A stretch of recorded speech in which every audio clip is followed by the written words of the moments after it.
Good evening guys, welcome to SPTC. शाम के हो गए हैं 7:30। ट्रेड हमने पंच कर दिया है इथेरियम में और जल्दी से डिस्कस कर लेते हैं कि किस तरीके से ट्रेड लिया गया ताकि ये लाइव रिकॉर्ड हो सके। फिलहाल हमारे डायरेक्शन में जा रहा है क्योंकि हमने बाय साइड ही लिया है। एक बार बड़े टाइम फ्रेम से देख लेते हैं कि क्या लिया क्या गया है। अगर वहाँ टाइम फ्रेम से देखें हम तो ये एक रेजिस्टेंस जोन है। पहले हम साइड ड्राइंग हटा लेते हैं। ये एक रेजिस्टेंस जोन है, ये वाला। इस रेजिस्टेंस से स्टॉक 1 2 3 4 और 5 बार ट्राई कर चुका है और फिर नीचे आया है। अब चांसेस है कि अगर ये ऊपर जाता है तो ये इसको ब्रेक कर सकता है क्योंकि छठी बार ट्राई करेगा। तो सिंपली बाय ऑन डिप हमें ट्राई करना था। बाय ऑन डिप हमें पॉलिसी यहाँ पे होल्ड करनी है क्योंकि बाय ऑन डिप को अगर कंसिडर करते हैं तो पहले तो हमें अपना जो ट्रेंड है वो अप ट्रेंड में चाहिए। और हम यहाँ देखते हैं कि मार्केट नीचे फॉल किया और एक रिट्रेसमेंट आया। पर अगर इसके फिबोनाची को यूज़ करते हुए इसका रिट्रेसमेंट देखें तो ये पॉइंट 6 को क्रॉस कर चुका है। मतलब ये जो ट्रेंड है ये अब नलीफाई हो चुका है। अब ये ट्रेंड हमारा मेन ट्रेंड रहेगा जो कि रिसेंटली बना है। तो इसको कंसिडर करते हैं हम अप ट्रेंड। और यहाँ पे बाय ऑन डिप अपॉर्चुनिटी देखने के लिए हम लोग फर्स्ट ऑफ ऑल यूज़ करते हैं अपना फिबोनाची रिट्रेसमेंट, जिससे हमें दिखता है कि इसने यहाँ पे कहीं जो कि 50% का सपोर्ट लेवल है यहाँ पे एक ग्रीन कैंडल बनाई है विद विक ऊपर जाने का इशारा दिया। दूसरा रीज़न अगर हम देखें तो इस ट्रेंड लाइन को अगर हम कनेक्ट करते हैं तो ये ट्रेंड लाइन भी इस सपोर्ट में है कि इस सपोर्ट पे उठ के एक ग्रीन कैंडल बनी है जो कि इसको ऊपर पुल कर सकती है। तो ये हमारा एरिया बनता है, इंटरेस्टिंग एरिया, जहाँ से हम ऊपर बाय की तरफ थोड़ा इसको देख सकते हैं कि अगर अपॉर्चुनिटी मिलती है तो। फिर हम छोटे टाइम फ्रेम पे जाके देखते हैं कि क्या यहाँ पे छोटे टाइम फ्रेम पे भी बायर्स इंटरेस्टेड हैं इसको ले जाने के लिए। तो यहाँ पे हमें कुछ रीजंस दिखते हैं, जैसे कि पहला रीज़न कि स्टॉक जब नीचे फॉल कर रहा है तो इस ट्रेंड लाइन के थ्रू फॉल कर रहा है जिसपे 1 2 3 टच हो चुके हैं। दूसरा रीज़न हम देखते हैं कि अगर नीचे वाली ट्रेंड लाइन को कनेक्ट करते हैं हम लोग तो ये हमें दिखता है फॉलिंग चैनल पैटर्न या फॉलिंग बैच पैटर्न, जिसका नेचर होता है अपसाइड ब्रेकआउट देके अपसाइड का फ्लो देना। तीसरा रीज़न हमें दिखता है कि जैसे ही स्टॉक नीचे आ रहा था, नीचे आते आते नया लो बनाने के बाद इसने लगातार ग्रीन कैंडल्स दी है और उस ग्रीन कैंडल्स में हमें इस पैटर्न का ब्रेकआउट भी मिला है।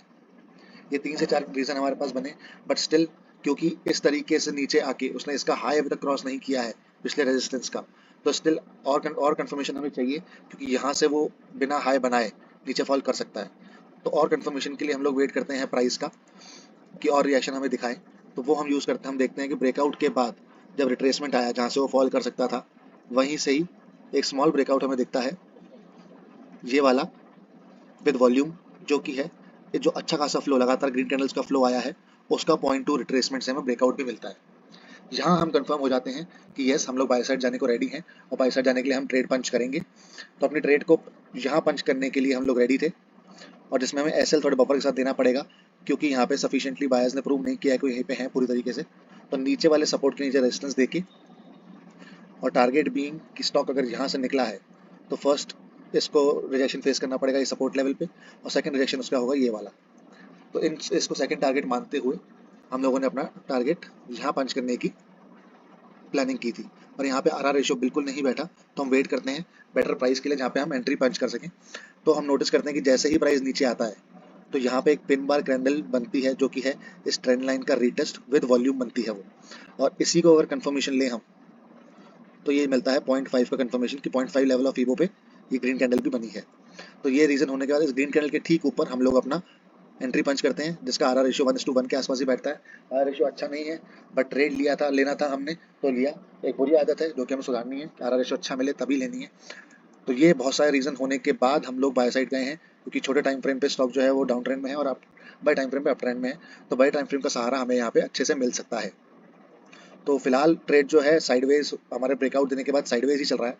यहाँ पे कहीं एक बार ये वाला लेवल अच्छे से ब्रेक कर देता है तो अपना स्टॉप लॉस हम और मॉडिफाई कर देंगे और ट्राई करेंगे अपना आर रेशियो बेटर करने की। तब तक देखते हैं कि स्टॉक रिएक्ट कैसे करता है। मार्केट अभी यूएस मार्केट भी खुल चुका है तो रिएक्शन जल्दी आ जाना चाहिए। मैं अपडेट करता हूँ आप लोगों को। Let's wait. Welcome back guys, here is an update जो हमने बात की थी उसके बारे में कि अपना एसएल जो है हमने अकॉर्डिंगली ऊपर शिफ्ट किया जब उसने ये वाले लेवल्स तोड़े। और उसके बाद हमारे टारगेट के पास आके बिल्कुल एक पॉइंट से इसने एक नीचे की तरफ बहुत तेज फ्लो दिखाया। तब हमने अपना एसएल जो है बिल्कुल कॉस्ट पे लगा लिया ताकि जैसा हमने डिस्कस किया था कि इतनी ऊपर आके हम ऐसे वॉलेटाइल मार्केट्स में स्टॉप लॉस की गुंजाइश नहीं छोड़ते। और लकीली इसने यहीं से हमारे कॉस्ट के ठीक वहीं से टर्न अराउंड लिया और हमारा टारगेट हिट किया। और इनफैक्ट टारगेट हिट करने के हिसाब से जो हमने 15 मिनट पे टाइम फ्रेम पे डिस्कस किया कि ये ऊपर की तरफ जाएगा और ये वाला रेजिस्टेंस जोन ब्रेक भी कर सकता है, एक बार टेस्ट करेगा ही पर ब्रेक भी कर सकता है क्योंकि छठी टाइम ट्राई कर रहा है।